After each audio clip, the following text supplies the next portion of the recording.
So hi once again. Today's topic will be a little bit crazy. The point is today I'm gonna try to show you how to get from grip shift, which has 7-speed. This is serial 7-speed shifter, actually pulling 9-speed cassette. But this time it's different. I'm not using only 7 sprockets. I'm using 9 sprockets with 7-speed shifter. I'm gonna show you, this is already tuned up, the mechanism. It doesn't take any cost or whatsoever. So I'm gonna tell you what's the point. So in general, this is another one, it is 7-speed. What in order you will have to do is, first of all, if we take a look, this inner, let's say, roller, maybe I can put it out like this, yeah. You see on the inner side, in here, where have a space between these parts. This is the movement of the throttle, let's say the throttle. So you will have to do to remove, just a second, I'm gonna pause. I will open this to show you what you need to do. So I disassemble the throttle. This is the one. So in here you see these 3 gaps between. In order to have more movement of this, because it's a limited with these 3 gaps, you have to simply use the grinder, hand grinder, round grinder, and just cut this plastic away from this side and then extend this one, that is small one, until here. So let's say that you get from both sides another empty window. After this is done, you have to move to this side. This one is, let's say, the dialer, have the dials on it. In here there are 3 limiters. This already is without all 3 of them. One is placed in here, the small one, another one's in here, small one. These 2 you need to cut, but the bigger one you need to leave. You don't need to cut or whatsoever. So the small one in here that you still see in here is a mark, and another one is in here. These 2 limiters were basically just for limiting the dial rotor from 1st until 7, but you need 9 or 10, because from the system I get basically 10 clicks, which means you could use on 11-speed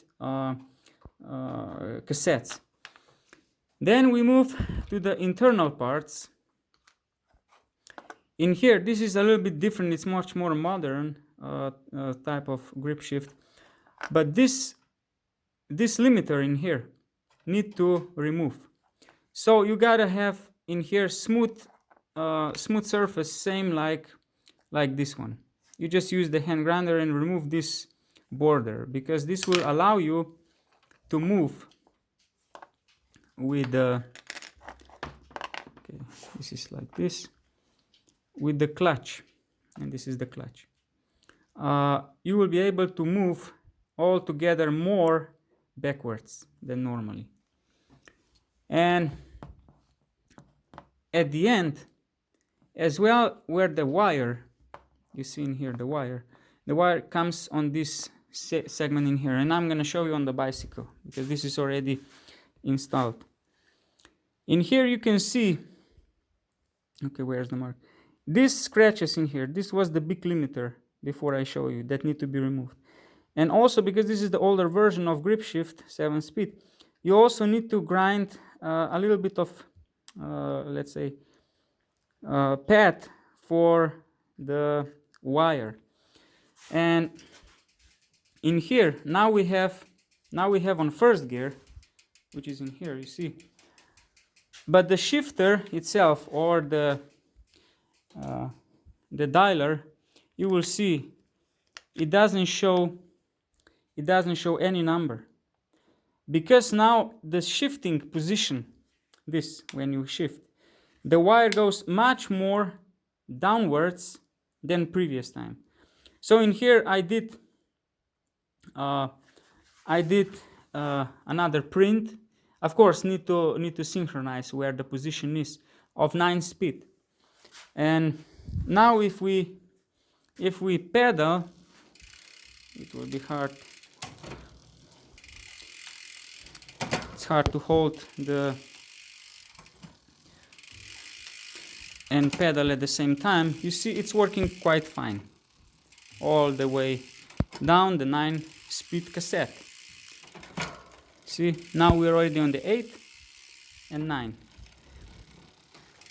So if we take a look at the dialer again, you can see that the wire in here, normally would stop somewhere in here. So you get much more movement. And if we put this cover back in, you see on the 7th gear, of course, need to remove this paper and shift it more down. This was just for testing purpose. Basically, you have 10 clicks, which means, or 9 clicks, which means it is possible to use 10-speed cassette. But now, additionally, what you need to change, this is a 10-speed chain. This one is already worn out. It doesn't have strange noise when you pedal under the big efforts you need to change, because it was only for the testing. Using 8-speed Alto Shimano rear derailleur, and you can see it's 9-speed sprocket used by 7-speed very cheap shifter. Now, about the distance between the each. Between first and second is a standard 9-speed spacer. Between second and third gear is also 9-speed spacer from Shimano. Between third and fourth as well, 9-speed. Now, between fourth and fifth, you need to install these blue ones. Are actually 8-speed spacers. So the 8-speed spacer is between that means fourth and fifth, between fifth and sixth and 7th, and now between 7 and 8 and 8 and 9, they're metal 9-speed serial spacers. So in order to accomplish the system, because it's not quite linear, and it's not quite linear basically because of the roundness in here when you're shifting backwards. Just a second.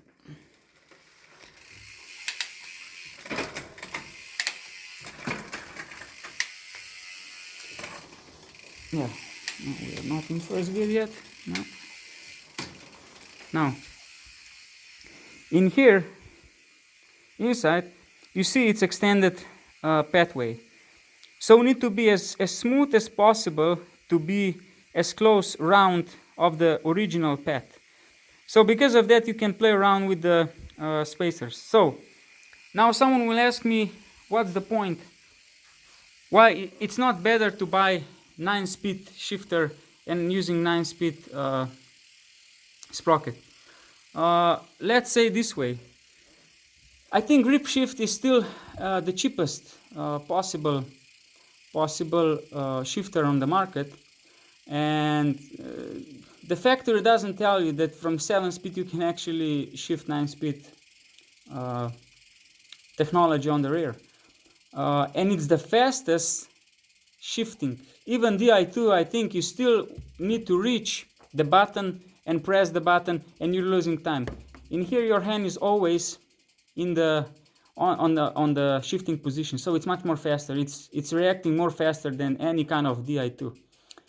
system. Maybe I'm wrong, but I'm not talking about the shifting when the sequence of shift, but all together before on DI2, any kind of, you don't hold the button all the time, but in here you hold this as a giving more gas, more power. So, and as well, let's say that I'm a little bit crazy person on the technology, and I really want to dig very deep into the sequence of the shifting. So in order to achieve this, you need to understand that you gotta have a lot of knowledge how this system is working in general, how the system is working, so you can manipulate and searching more space, more rotation for cheaper parts. So maybe this cost $10, I don't know, maybe even cheaper. And you can use 9-speed technology on the rear. So hope this is a useful tip for you. So if I summarize this, important is that you remove in here to extend this small window, and on the other side you extend for one more. Another thing is in here on this rotational dialing, or let's say scale, you need to remove only two small limiters, which will allow you to move more around, because you eventually have to print another numbers on it. The last thing that you need to do in order to achieve this is to remove this one to become smooth, and you need to extend on this side. When you remove this barrier, just see that you have round and smooth area that the wire will be circulating around. So hope you enjoy. If you have any questions, just post down below, and don't forget to subscribe for more videos. More subscribers will be more crazy clips I can prepare, because it's interesting. At least the life is not getting boring. And as you can see, I have a lot of knowledge about dealing with the parts. As well, now have another project which is in there, will be soon on YouTube, where I have a floating technology of bottom bracket bearings, which basically are rotating with very small amount of let's say power losses. So we're working on it. So GONGA Lab will always taking care of all the problems you have, and which other people will not taking care of it. So see you again soon. Bye.